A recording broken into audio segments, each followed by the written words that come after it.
வணக்கம். நான் பாரதி. இன்றைக்கி என்ன வீடியோ பார்க்க போகிறோம்னா, ஒரு தேங்காய் உரிக்கிறது தாங்க வீடியோவாக பார்க்க போகிறோம்.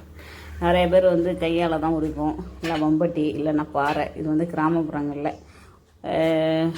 ஒரு சில பேருக்கு தெரிஞ்சிருக்க வாய்ப்பு இல்லை, நிறைய பேருக்கு தெரிஞ்சிருக்க வாய்ப்பு இருக்குது தேங்காய் உரிக்கிறது. நான்லாம் அருவாவில் உரிக்க சொன்னாங்கன்னா அப்படியே காதில் வாங்காத மாதிரியே போயிடுவேன். இப்போ சமீபத்தில் இந்த தேங்காய் உரிக்கிறது வாங்கினதுலேருந்து உடனே உரிச்சிடுறது.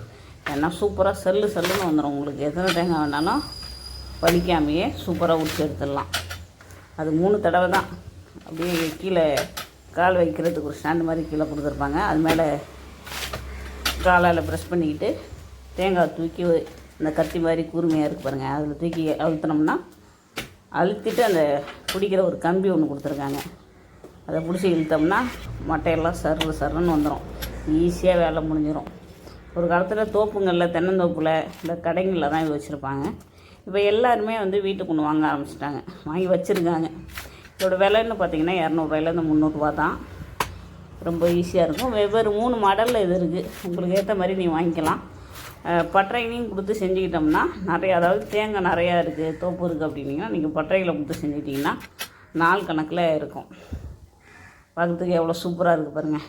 தேங்காயும் பார்க்க அழகாக இருக்கும், உடையாது, நல்லா குண்டாக இருக்கும். பார்த்திங்களா?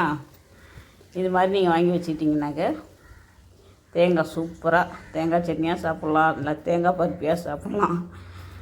இனிமேல் அருவாவுக்கு வேலை இல்லை. அருவா தூக்கி போட்டு இது மாதிரி ஒன்று வாங்கி வச்சுக்கோங்க. 200 300 தான். இந்த வீடியோ இந்த இயந்திரத்தை பார்க்காதவங்களுக்கு தான். வீடியோ பிடிச்சிருந்தால் லைக் பண்ணுங்கள், ஷேர் பண்ணுங்கள், சப்போர்ட் பண்ணுங்கள். இன்னொரு வீடியோவில் பார்க்கலாங்க.